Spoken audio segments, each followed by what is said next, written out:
I want to cover some common objections that you might have as part of the sales process. Pretty much as a rule of thumb, the sales call only really starts once they throw the first objection. That's kind of when it becomes a bit of a boxing match of kind of like, at the end of the day, if they throw an objection, they are asking you to convince them, especially if they tell you exactly what that objection is. If they're a bit more vague and be like, oh, I need to speak to my business partner, chances are that's not actually an objection. It's just the fact that they're not confident enough in what it is you're actually selling. So we're just going to run through a couple of these, and then I'm sure I'll come up with a couple of bonus ones as we go through. But yeah, we'll start from here. So it's too expensive is like probably the biggest one that at least we get, but then again we're selling it as high ticket as we can. That often is because you haven't actually associated any value to what you're actually offering. So if it's too expensive, it tends to mean that they didn't see the value. If you were going to generate them £1 million and you've quoted them £1,000 to build it, do you think it's going to be too expensive? But if you've quoted them £1,000 to build them a chatbot, which saves them 15 minutes a day, do you think they're going to pay you? Actually, at that price point, they probably would. But you need to associate your value with it.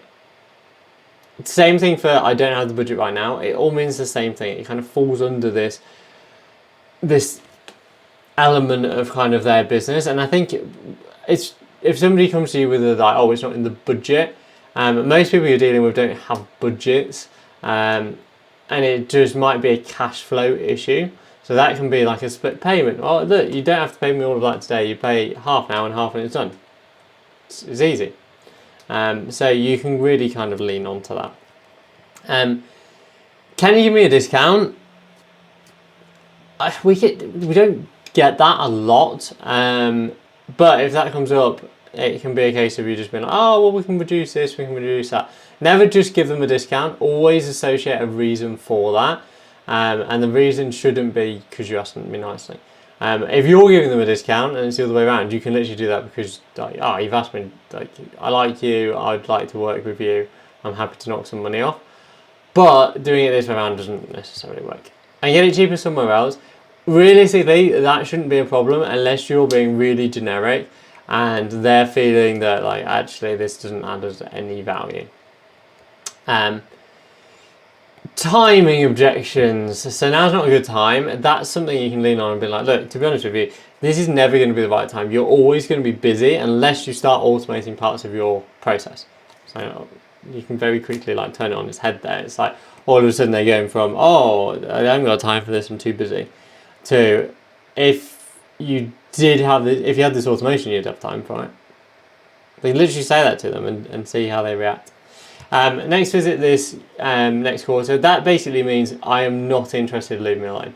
Like genuinely, it's just like, okay, well, this isn't a big enough problem for you. It's just like, I've literally said to people before, like, to be honest with you, we're probably not going to have any availability next quarter. We are literally stacked out and I've got 2 massive builds. So if that's not something you're interested in, I literally take it off the table and then before you know it, they'll be scurrying back. But realistically, it can be like, look, I understand like you don't want to do this now. Is that because this isn't a priority, or what's the reason for not wanting to do it yesterday? And then you'll get the real objection, which will be money or time or whatever it is, and then you can kind of dive into solving that. You don't want to solve the symptoms to the problem, you want to solve the actual problem.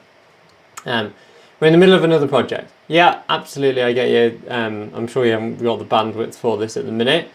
Would it be okay if we just get a deposit to lock in the build slot and we can start scoping it out? I won't need anything from you. Or you go down the route of like, look, if you can give me like literally 2 hours of your time, we can start this and get it done and running, and it will start freeing up your team's time. Yes, I'm asking for your time now, but I'm going to give you it back in tenfold afterwards. You can be clever with it. Okay, we need to. I don't know. It doesn't say need to. Anyway, we're happy with that, with what we have.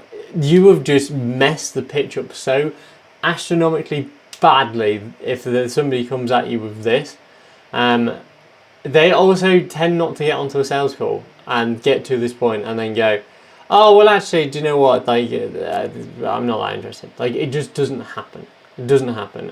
If they're on the sales call, they've got this problem, they need it resolving. Otherwise, they wouldn't. Nobody in their sane mind that sits on an hour's sales call, knowing that they're going to be grilled, on the off chance that it happens to solve their problem.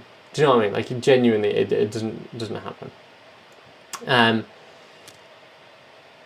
I don't see how this would help us. Genuinely, once again, if you're getting this is just like, you have failed to provide them the value. And this is something that you don't really want to be doing as an objection handle. Like, you should really be kind of like pushing through, like just keeping them on there. Yeah, without that, you're going to struggle. We don't have that problem. You've discovered the wrong thing. So as part of the discovery phase, you should be asking and finding that. It might be the chance that you've picked a problem that's too small. But realistically, it's 9 times out of 10 is the fact that like you haven't provided enough of a value or picked a painful enough problem.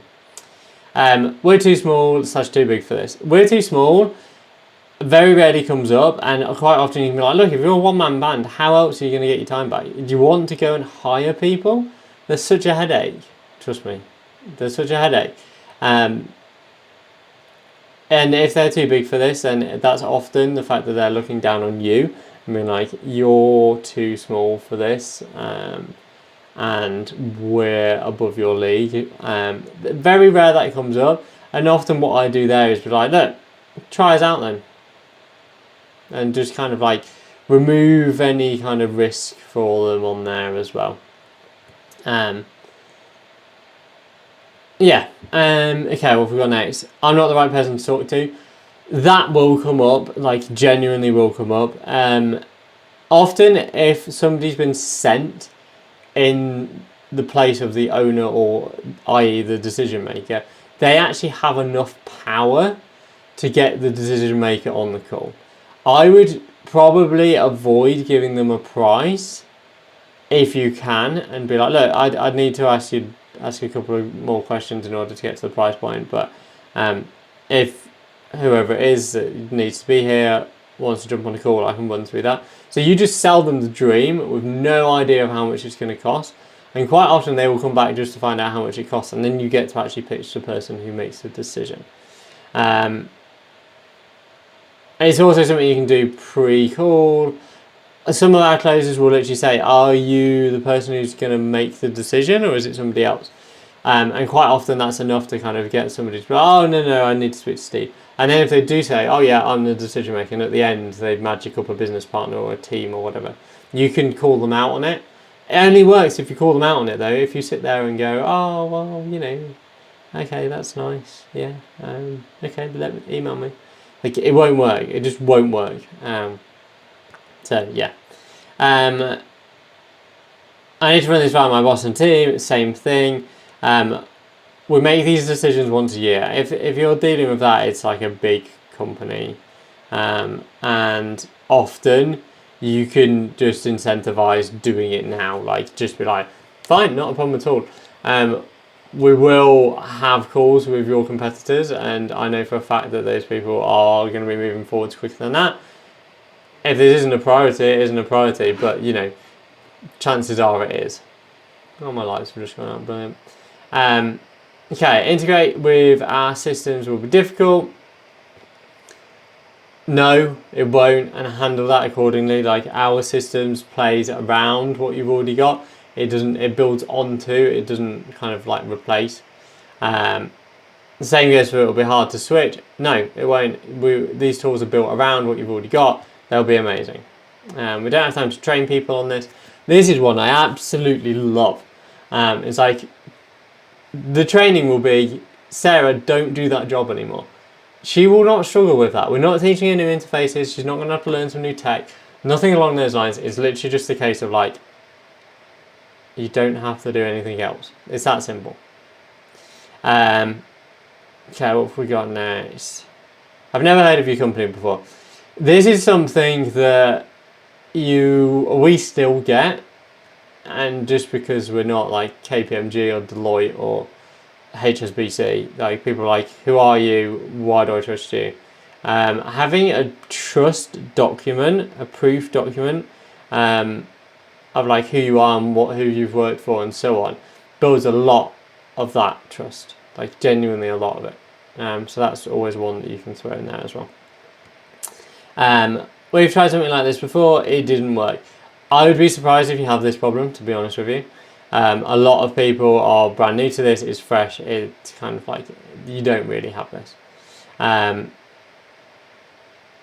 But if you do, it's a case of being like, look, this isn't what you've had before unless it is. And just say like, look, integrating AI into companies is difficult. We've got an expertise on how to do this and kind of and handle that accordingly there and then. And then we don't trust these kind of solutions. Once again, that's a bit of a fluffy nonsense. One where you haven't done your job to handle those objections well, which I know sounds terrible, but they shouldn't be concerned about this, like, at all. There should be no concerns with whether or not the product's actually good. But yeah, that is a handful of common objections, and I hope that gives you a bit of an idea of just like how you just handle it. The main thing with objections is to rip them out from the root and take the whole thing, because if you leave a little bit, very quickly people will become aware of that and concerned about it. But yeah, hope that's helpful. I will see you soon. Cheers.